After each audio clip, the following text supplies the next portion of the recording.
valant tant pour un investissement domestique que local, sauf qu'effectivement, premièrement, au nombre de différenciations de traitement, notamment, j'ai deux mots en termes de, pour la loi sur l'investissement en termes de procédure, en termes de durée, puisqu'effectivement les sociétés étrangères sont toujours tenues par un projet qui est autorisé par voie de licence, de certificat, d'enregistrement, peu importe, un projet qui est accordé pour une durée déterminée. Donc, effectivement, quand les sociétés locales sont constituées sans limitation de durée, les sociétés effectivement étrangères étaient réduites par une certaine durée.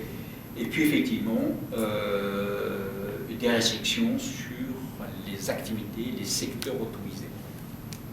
Les secteurs autorisés accessibles, avec la situation des sociétés locales, enfin capitaux locaux, en situation effectivement d'exercer tout type d'activité ou quasiment, et les sociétés effectivement à capitaux étrangers contraintes de négocier très âprement leur ligne d'activité. Et là, effectivement, donc, on est dans la perspective de l'accession du Vietnam à l'OMC, et dans ce cadre-là ont été identifiés les secteurs d'activité ouverts à l'investissement étranger, avec effectivement des listes de bons secteurs ouverts, avec un calendrier tout à fait précis en termes de degré d'ouverture, en termes de délai. Je pense à les secteurs de distribution, la restauration, le transport. La loi sur l'entreprise, effectivement, donc elle prévoit des véhicules communs, la SRL, l'ASA, la commandite par action. On a effectivement, néanmoins, ce qui est intéressant, effectivement, des exceptions qui ont été introduites dans le fonctionnement des sociétés, qui ont été introduites au profit des sociétés étrangères, puisqu'effectivement, on a réalisé que la loi sur l'entreprise prévoyait des règles de fonctionnement, et notamment de veto, de seuil de majorité à 65% et 75%, qui effectivement étaient contraires aux engagements du Vietnam d'accession à l'OMC, puisqu'effectivement les partenaires du Vietnam ont négocié très âprement le fait que les investisseurs étrangers puissent acquérir le contrôle majoritaire en capital de sociétés créées au Vietnam, pour découvrir que la loi, on dit, attendez, c'est très bien, vous êtes 51%, mais ça ne suffit pas, parce qu'effectivement, la majorité est à 65% de décision ordinaire. Donc, effectivement, des décalages, et effectivement, le Vietnam a été effectivement contraint de permettre aux sociétés à capitaux étrangers de déroger, et peut-être qu'effectivement, de déroger à certaines contraintes de cette nature.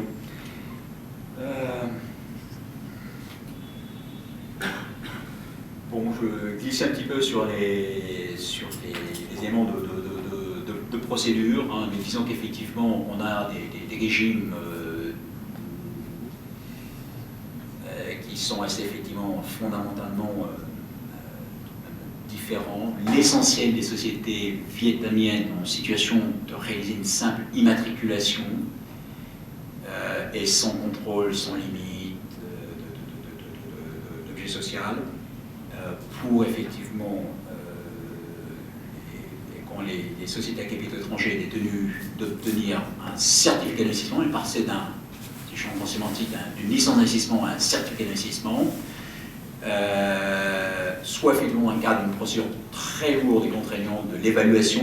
Alors effectivement, est-ce que vous êtes compatible au plan vietnamien, aux intérêts du pays, outre l'intérêt intrinsèque du projet, ou alors effectivement pour les dossiers les plus simplifiés, c'est une procédure d'enregistrement, qui doit vous garantir de pouvoir immatriculer, enfin enregistrer votre société, dès lors qu'effectivement, dans la forme, votre dossier est complet. Et là, c'est effectivement pour les activités les moins sensibles.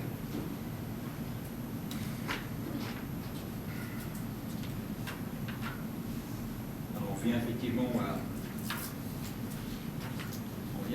donc, aux lois les plus récentes. Ce sont des lois de 2014.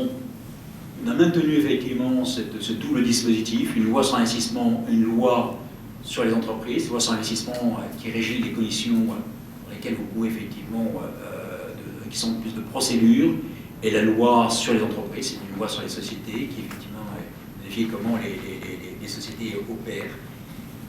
Et donc deux lois censées effectivement être appliquées de façon uniforme. On va voir qu'effectivement des différenciations continuent à être faites.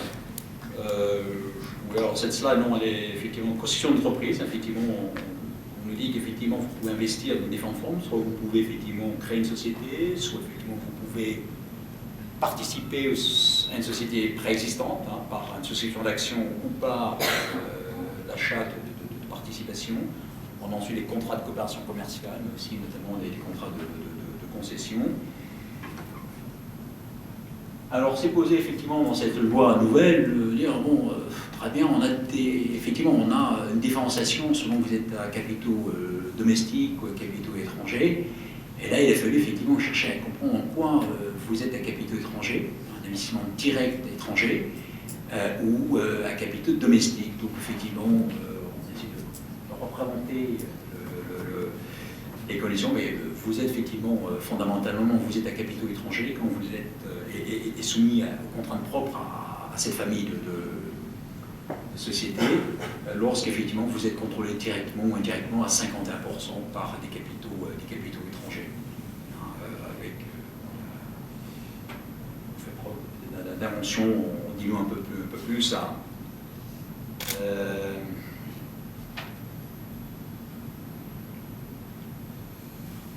Alors, on continue effectivement d'avoir des restrictions propres à l'investissement étranger qui sont notamment liées au pourcentage de détention.